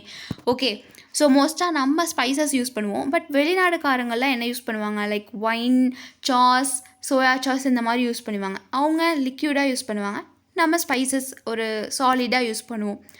சாலிட்னு சொல்ல முடியாது, மேபி அது சாலிட் மாதிரியும் இருக்கும், ஒரு தூளாக யூஸ் பண்ணுவோம். ஸோ இதெல்லாம் வெளிநாடுக்கும் என்ன பண்ணுவாங்க, எக்ஸ்போர்ட் பண்ணுவாங்க. அதே மாதிரி பார்த்திங்கன்னா காட்டன், பருத்திங்கிறது நம்மளோட இந்தியாவில் மட்டும் கிடையாது, இந்தியாவை தாண்டியும் எக்ஸ்போர்ட் பண்ணுவாங்க நம்மளோட தமிழ்நாடு. ஸோ அப்படி இருக்கும்போது இதோடைய வளர்ச்சி அதிகமாக என்ன ஆகுது, நம்மளோட இந்தியாவுடைய எக்கனாமியும் அதிகமாகிட்டே தான் இருக்குது. ஓகே, அடுத்து பாருங்கள், additionally it is central to India socio economic development. So இது முக்கியமான, அதாவது இந்தியாவில் இருக்கக்கூடிய சமூக பொருளாதார மேம்பாட்டத்திற்கும் driving employment and reducing poverty and fostering economic stability particularly in rural areas. So என்ன சொல்கிறாங்கன்றதை நல்லா கவனிச்சுக்கோங்க. கூடுதலாக அடிஷ்னலி இது இந்தியாவுடைய சமூக பொருளாதார மேம்பாட்டிற்கும் வேலைவாய்ப்பை தூண்டுவதற்கும் வறுமையை குறைப்பதற்கும் பொருளாதார ஸ்திரத்தன்மையை வளர்ப்பதற்கும் குறிப்பாக கிராமப்புறங்களில் மையமாக உள்ளது அப்படின்றாங்க. ஓகே, ஸோ உண்மையாலுமே பார்த்திங்கன்னா இதனால் நிறைய ப்ராவர்ட்டி குறைஞ்சிருக்கு, நிறையா எம்ப்ளாய்மெண்ட் கிடச்சிருக்கு. ஸோ இப்போ ஒரு அக்ரிகல்ச்சர் பேஸ்ட் இண்டஸ்ட்ரி நீங்கள் எடுத்துக்கிட்டிங்கன்னு வச்சுக்கோங்களேன், அதில் நம்மளுக்கு எப்படி இருக்கும் அப்படின்னு பார்த்திங்கன்னா, அதிகமாக நம்மளுக்கு எப்படி இருக்கும் அப்படின்னு பார்த்திங்கன்னா, நம்மளுக்கு வெறும் ஃபார்ம் ப்ராடக்ட்ஸ் மட்டுமே எடுத்துக்கோங்க. அதில் மிடில் மேன் இருப்பாங்க, ட்ரேடர்ஸ் இருப்பாங்க, ஹோல்சேலர்ஸ் இருப்பாங்க, ரீட்டெயிலர்ஸ் இருப்பாங்க, வாங்குகிற கஸ்டமர் நம்ம இருப்போம். ஸோ இது வந்துட்டு ஒரு செயின் மாதிரி போயிட்டே இருக்கும் இல்லையா. ஸோ இதனால இவ்வளோ இதாக அவங்களுக்கு ப்ராஃபிட் தான், இன்க்ரீஸ் தான் ஆகிட்டுருக்கு. ஓகே, ஸோ நெக்ஸ்ட்டு பாருங்கள், despite the increasing importance of other sectors, agriculture remains indispensable for India's economic growth and overall development. அதாவது மற்ற துறைகளுடைய முக்கியத்துவம் அதிகரிச்சுட்டு இருந்தாலும் இந்தியாவுடைய பொருளாதார வளர்ச்சிக்கும் ஒட்டுமொத்த வளர்ச்சிக்கும் விவசாயமே இன்றியமையாததாக உள்ளது அப்படின்றாங்க. ஸோ அதாவது பார்த்திங்கன்னா, அதான் ஆல்ரெடி ஃபஸ்ட்டே சொல்லிட்டாங்க, அக்ரிகல்ச்சருங்கிறது இந்தியாவுடைய பேக் போன். ஓகே, ஸோ என்ன தான் அக்ரோ பேஸ்ட் இண்டஸ்ட்ரீஸ் வந்தாலும், பெரிய பெரிய கம்பெனிஸ் வந்தாலும், அதை அறுவடை செஞ்சு கொடுக்குறது ஃபார்மர்ஸ் தான். ஸோ அவங்களுக்காகவும் நம்ம இந்தியா கவர்மெண்ட் என்ன பண்ணியிருக்கு, அதிகபட்சமாக ஸ்கீம்ஸ் கொடுத்துருக்கு. பட் இருந்தாலும் வறுமையின் காரணமாக அதிகமாக என்ன பண்ணிடுறாங்க, சூசைட் அட்டன் பண்ணிக்கிறாங்க. அவங்களுக்கு தேவையானது எதுவும் கிடைக்காத போது அவங்க என்ன பண்ணிடுறாங்க அப்படின்னு பார்த்திங்கன்னா, அவங்க வேறு முயற்சி தான் எடுத்துடுறாங்க. ஸோ இப்படி இருக்கும் போது அந்த விவசாயிகள் எல்லாருமே அதிகமாக பாதிக்கப்படுறாங்க இல்லையா. ஸோ ஊருக்கே சோறு போடுற அந்த விவசாயிகள் வந்துட்டு அவங்களுக்கு சோறு போடுறதுக்கு யாரும் இருக்காது. ஸோ என்ன தான் எவ்வளோ ஸ்கீம்ஸ் கொண்டு வந்தாலும் விவசாயிகள் அவதிப்பட்டுட்டே தான் இருக்காங்க இல்லையா. ஸோ அது நம்ம வந்துட்டு இது, ஆனால் நம்ம இதனால பாவர்ட்டி கம்மியாக இருக்குது அப்படின்னு சொல்கிறாங்க.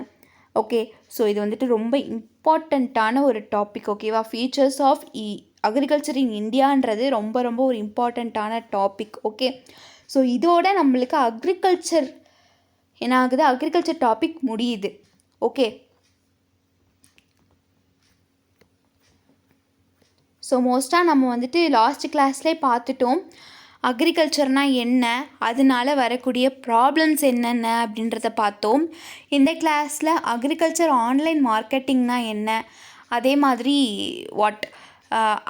அதில் வரக்கூடிய இஷ்யூஸ் என்னென்ன, தென் அதுக்கான ஃபீச்சர்ஸ் என்ன, அக்ரிகல்ச்சருடைய பட்ஜெட்டிங் இன் தமிழ்நாடு என்ன அப்படின்றத பார்த்தோம் இல்லையா. ஸோ நெக்ஸ்ட்டு கிளாஸில் நம்ம என்ன பார்ப்போம் அப்படின்னு பார்த்திங்கன்னா, எக்கனாமிக்ஸை பற்றி என்ன பார்ப்போம் அப்படின்னு பார்த்திங்கன்னா, லைக் இது பேஸ் பண்ணி இருக்கும். ஓகே, ஸோ அக்ரிகல்ச்சரை பேஸ் பண்ணி இருக்கிறதோட நம்ம நெக்ஸ்ட் என்ன பார்ப்போம் அப்படின்னு பார்த்துக்கிட்டிங்கன்னா,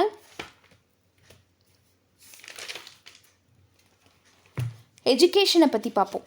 ஓகே, ஸோ இதோட நம்மளுக்கு அக்ரிகல்ச்சர் ஓவர் ஆகுது. நெக்ஸ்ட்டு நம்ம எஜுகேஷன், அதுக்கான லிட்ரஸி என்ன, then gross enrolment ratio GER schools and காலேஜஸில், அதே மாதிரி மெஷர்ஸ், அதோடைய recent datas, then student welfare scheme, ஸ்டூடெண்ட்ஸ்க்கான எந்த மாதிரியான வெல்ஃபேர் ஸ்கீம்ஸ்லாம் கொண்டு வந்திருக்காங்க, தென் எஜுகேஷன்ஸ்க்கு ரீசன்ட் ஸ்கீம்ஸ்லாம் என்ன, தென் எஜுகேஷனுக்கும் சோஷியல் டெவலப்மெண்ட்டுக்கும் உள்ள லிங்கேஜ் என்ன அப்படின்றத பற்றி நம்ம டீட்டெயில்டாக நம்ம நெக்ஸ்ட் கிளாஸில் பார்ப்போம். ஓகே, ஸோ உங்களுக்கு இந்த கிளாஸ் புரிஞ்சிருக்கும் அப்படின்னு நினைக்கிறேன். ஓகே, ஃபுல்லாக நம்ம அக்ரிகல்ச்சரை பற்றி தான் பார்த்தோம். ஸோ ஃபஸ்ட்டு ஆன்லைன் மார்க்கெட்டிங்னால் என்னென்னு பார்த்தோம் இல்லையா. ஸோ மார்க்கெட்டிங்னா நம்ம லாஸ்ட் கிளாஸ்லேயே பார்த்துருப்போம். ஸோ ஆன்லைன் மார்க்கெட்டிங்னால் என்ன, தென் டிஜிட்டல் மார்க்கெட்டிங்னால் என்ன, எப்படி அதில் பயன்படுத்துகிறாங்க, next need of digital marketing in agriculture மார்க்கெட்டிங்கில், அதாவது அக்ரிகல்ச்சரில் இந்த டிஜிட்டல் மார்க்கெட்டிங்கோடைய நீட் என்னவா இருக்குது. தென் பாருங்கள், டிஜிட்டல் மார்க்கெட்டிங்கில் எந்த மாதிரி மெத்தட்ஸ் யூஸ் பண்ணுறாங்க? மெத்தட்ஸ்னால் ஆப்ஸ் தான், லிங்க்ஸு, வெப்சைட்ஸ் இது மூலியமாக தான். நெக்ஸ்ட்டு பாருங்கள், அடுத்து நம்ம பார்த்தது அதான் அக்ரிகல்ச்சர் பட்ஜெட்டிங். தமிழ்நாடுடைய அக்ரிகல்ச்சர் பட்ஜெட்டிங், அதுக்காக எவ்வளோ இட ஒதுக்கீடு, அதுக்கான எவ்வளோ சாயில்ஸ் கொடுத்துருக்காங்க, அதுக்காக எத்தனை ஃபெர்டிலைசர்ஸ் கொடுத்துருக்காங்க அப்படின்றத பற்றி பார்த்தோம். அடுத்து ஒரு 4 ஸ்கீம்ஸ் பார்த்தோம் இல்லையா? ஸோ இதில் முக்கியமான ஸ்கீம்னு எடுத்துக்கிட்டிங்கன்னா இதுதான், சீஃப் மினிஸ்டர் மண்ணுயிர் காத்து மண்ணுயிர் காப்போம் ஸ்கீம். ஓகே, ஸோ நெக்ஸ்ட்டு இந்த மாதிரி ஸ்கீம்ஸ்லாம் நம்ம பார்த்துட்டு இருந்தோம்.